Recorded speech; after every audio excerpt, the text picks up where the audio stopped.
Hello my dear students, welcome again to my channel. मेरा नाम अखंड प्रताप सिंह है। आज हम लोग क्लास 12th का first chapter electric charge and field का एनसीईआरटी बुक का 14th क्वेश्चन सॉल्व करने जा रहे हैं। ठीक है, इसके पहले मैंने इसी चैनल पर 1 से 13 तक के सारे क्वेश्चन को मैंने सॉल्व कर रखा है। ठीक है, अगर आपको किसी भी क्वेश्चन में डाउट हो तो आप लोग बेझिझक जाके वहाँ से अपना डाउट क्लियर कर सकते हैं। ठीक है, आइए स्टार्ट करते हैं इस क्वेश्चन को। तो क्वेश्चन ये कह रहा है कि figure show tracks of 3 charged particle in uniform electrostatic field.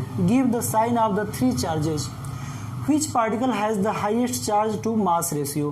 कह रहा है कि ऐसा एक एनसीईआरटी की बुक में एक फिगर बनाया हुआ है और ये कह रहा है कि ये जो फिगर है इस फिगर में 3 पार्टिकल का पाथ दिया हुआ है, 3 पार्टिकल का ट्रैक दिया हुआ है। ठीक है ना, इस ट्रैक में को देखते हुए बताना है कि जो 3 पार्टिकल है उन पार्टिकल का क्या नेचर है, मतलब किस पार्टिकल के पास पॉजिटिव चार्ज है और किस पार्टिकल के पास निगेटिव चार्ज है। और सेकंड क्वेश्चन में ये कह रहा है कि इनका चार्ज टू मास रेशियो बताना है कि बताना नहीं है, बस ये देखना है कि तीनों में से किसका चार्ज टू मास रेशियो सबसे ज़्यादा हो सकता है। ठीक है, आइए चेक करते हैं। तो इस क्वेश्चन को समझने के लिए थोड़ा सा बेसिक कंसेप्ट आप लोग क्लियर करो कि अगर मान लो कि अगर ये कोई इलेक्ट्रिक फील्ड है, ठीक है ना, यूनिफॉर्म इलेक्ट्रिक फील्ड।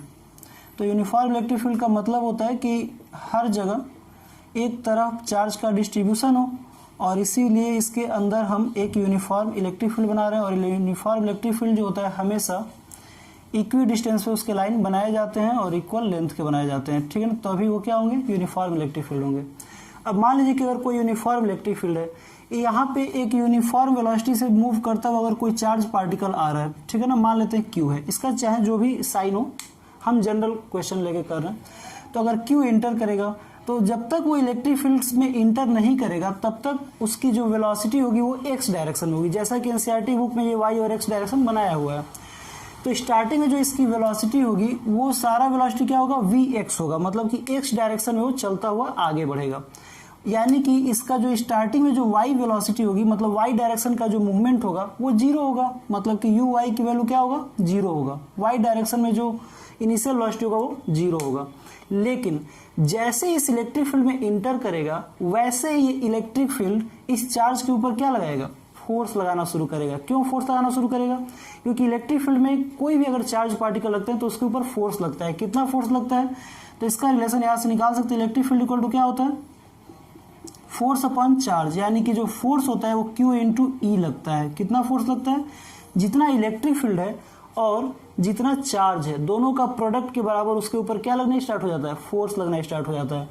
तो जैसे ये पार्टिकल जब इस इलेक्ट्रिक फील्ड में इंटर करेगा वैसे इस पार्टिकल के ऊपर एक पर्टिकुलर डायरेक्शन में फोर्स लगना स्टार्ट हो जाएगा। और किस डायरेक्शन में फोर्स लगेगा, जिस डायरेक्शन में इलेक्ट्रिक फील्ड लाइन काम करेगा उसी तो डायरेक्शन में लगेगा। तो इलेक्ट्रिक फील्ड लाइन किस डायरेक्शन में काम कर रहा है, पॉजिटिव टू निगेटिव के डायरेक्शन में काम कर रहा है। यानी कि इस चार्ज के ऊपर एक पर्टिकुलर डायरेक्शन में फोर्स लगना स्टार्ट हो जाएगा। तो ये डिपेंड करेगा कि जो चार्ज है वो पॉजिटिव है कि निगेटिव है, क्योंकि यही डिसाइड करेगा कि वो चार्ज पार्टिकल किस डायरेक्शन में डिफ्लेक्ट होगा। तो यहाँ पे जो पहला क्वेश्चन हमारा ये था कि जो चार्ज पार्टिकल कौन से किस तरह के चार्ज पार्टिकल हैं, फर्स्ट और सेकंड किस तरह के चार्ज पार्टिकल है, थर्ड किस तरह का चार्ज पार्टिकल है। तो इस फिगर को देखते हुए आसानी से पता चल रहा है कि ये जो फर्स्ट और सेकंड टाइप के जो चार्ज पार्टिकल हैं वो पॉजिटिव के डायरेक्शन में डिफ्लेक्ट हुए हैं। और पॉजिटिव के डायरेक्शन में तभी डिफ्लेक्ट हो पाएंगे जब वो निगेटिव चार्ज होंगे। क्यों निगेटिव चार्ज होंगे, क्योंकि on like charge always attract each other. तो ये पॉजिटिव प्लेट की तरफ डिफ्लेक्ट हुए हैं, यानी कि इनके ऊपर निगेटिव चार्ज है। और जो थर्ड वाला है वो निगेटिव प्लेट की तरफ अट्रैक्ट हुआ है, यानी कि थर्ड वाले के ऊपर कौन सा चार्ज है, पॉजिटिव चार्ज है। तो हम कह सकते हैं कि जो फर्स्ट और सेकंड टाइप के जो पार्टिकल हैं ये कौन से पार्टिकल हैं, निगेटिव चार्ज पार्टिकल हैं। ठीक है, निगेटिव चार्ज पार्टिकल हैं। ठीक है ना। और जो थर्ड टाइप है ये कौन सा चार्ज पार्टिकल है, पॉजिटिव चार्ज पार्टिकल है। ये पॉजिटिव चार्ज पार्टिकल है। तो हमसे तो पहले वाले क्वेश्चन का तो रिप्लाई हो गया। अब कह रहा है कि चार्ज टू मास रेशियो किसका ज्यादा होगा। ठीक है ना।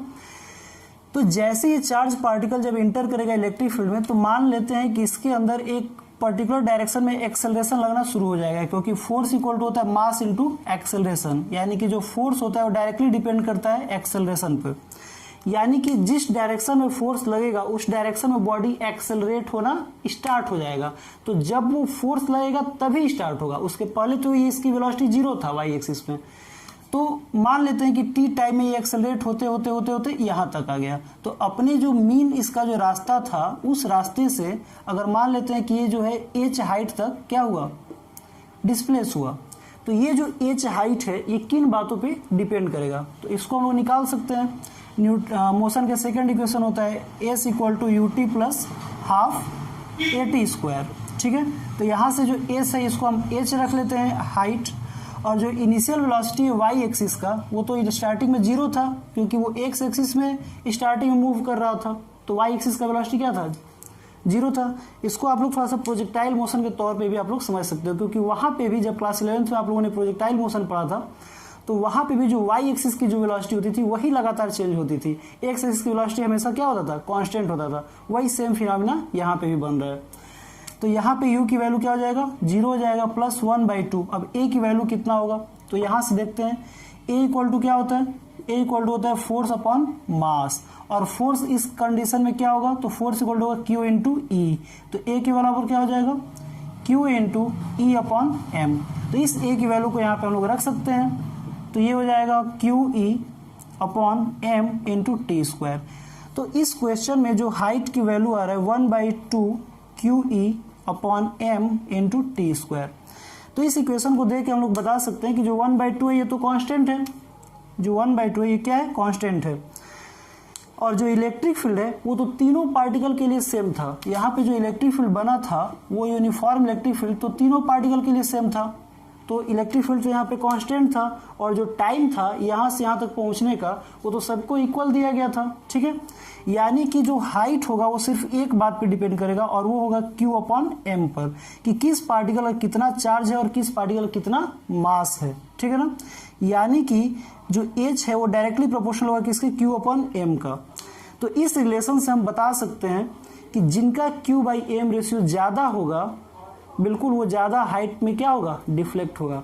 तो अब आप लोग इस फिगर को देख के बताओ कि कौन सा चार्ज पार्टिकल ज़्यादा डिफ्लेक्ट हुआ है। आप लोग बता कैसे सकते हो, कमेंट तो जरूर कर सकते हो ना। हाँ चलो, तो यहाँ पे देखो जो थर्ड वाला पार्टिकल है वो अपने मीन पोजीशन से सबसे ज़्यादा डिफ्लेक्ट हुआ है, सबसे ज़्यादा हाइट में क्या हुआ, डिफ्लेक्ट हुआ है compare to this two particles. ठीक है, तो हम कह सकते हैं कि जो थर्ड पार्टिकल होगा उसका चार्ज बाय मास रेशियो ज़्यादा होगा। थर्ड पार्टिकल का,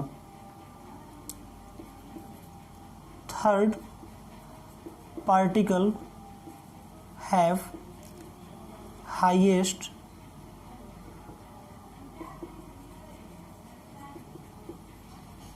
चार्ज टू मास रेशियो। ठीक है, आई होप आपको ये वीडियो पसंद आया होगा। थैंक यू, जय हिंद।